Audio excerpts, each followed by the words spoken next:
I thank you, Honorable Speaker. Honorable Speaker, I join my colleagues, members of Parliament, in supporting the motion and therefore signifying my approval for the appointment upon Parliament deciding of these commissioners.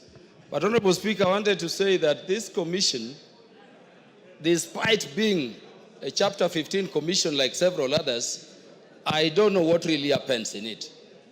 Honorable Speaker, I've been in this House since the 11th Parliament under the new Constitution. And we approved commissioners here, led by Madam Sarah Serem. When they sat, they took their business as the business of dealing with this Parliament. After that, Honorable Speaker, we again approved the second SRC commission under this Constitution. And Honorable Speaker, you remember the first commission had people like Olo Aringo, who started the Parliamentary Service Commission.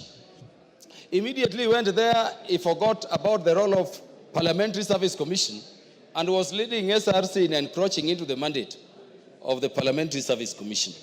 Honorable Speaker, the last commission, this one which is going out, which has just gone out, Dalmas Otieno Anyango, and Honorable Mbui and others will confirm to you how eloquent Dalmas used to be seated from where my brother is seated there, about the place of Parliament, how remuneration should be organized. He immediately went into that commission, hitting back at Parliament became his business. I wanted to say, Honorable Speaker, that I don't know whether it is the Salaries and Remuneration Commission which is cast or the people we send there. I wanted to pray, Honorable Speaker, that now that we are sending a new team, may they be alive to the fact that as Parliament, we've done everything to enable them discharge their mandate. Honorable Speaker, the Salaries and Remuneration Act is very detailed, coming from this Parliament in terms of their mandates. How they need to do job evaluation, how they need to peg, salaries to the roles of the various bodies, how they need to harmonize salaries so that people performing same roles and functions unequally. But Honorable Speaker, that has not been happening.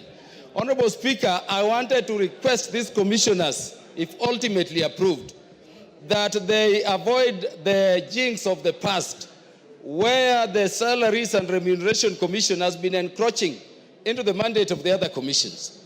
Honorable Commission, for purposes of protecting Parliament, we have Parliamentary Service Commission. And the mandate of Parliamentary Service Commission to deal with matters, welfare and facilities for Parliament is constitutional.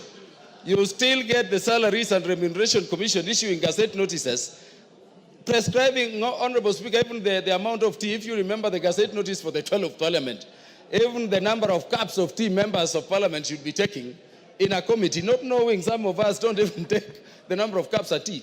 Issues of per diem, issues of allowances. And so you have such issues going to court. And when they go to court, the monies we budget for operations and maintenance of the Salaries and Remuneration Commission is now being used in wars over remuneration between government agencies. I wanted to request the Commission that incident has also affected the judiciary. And I don't know why Salaries and Remuneration Commission would not respect the jurisdictional territory of equal coordinate commissions like JESC. JESC is also dealing with matters facility, matters welfare. But you get Salaries and Remuneration Commission telling judges who want to sit together and conference, most of those judges who sit in a bench, that this is the amount of money you are going to spend. You cannot have per diem if you go conferencing, and that is delaying bench determination. The determination of those cases in which more than one judge have to sit somewhere, together and deal with them. You need a judge. You have a judge from Malindi, a judge from Busia. They are convening in Nairobi. A judge cannot travel because Salaries and Remuneration Commission, not knowing how the judiciary operates, is encroaching the mandate of JESC. I wanted to say, Honorable Speaker, that beyond the law, we have really facilitated this commission. This is a commission, Honorable Speaker, which people thought should be part-time.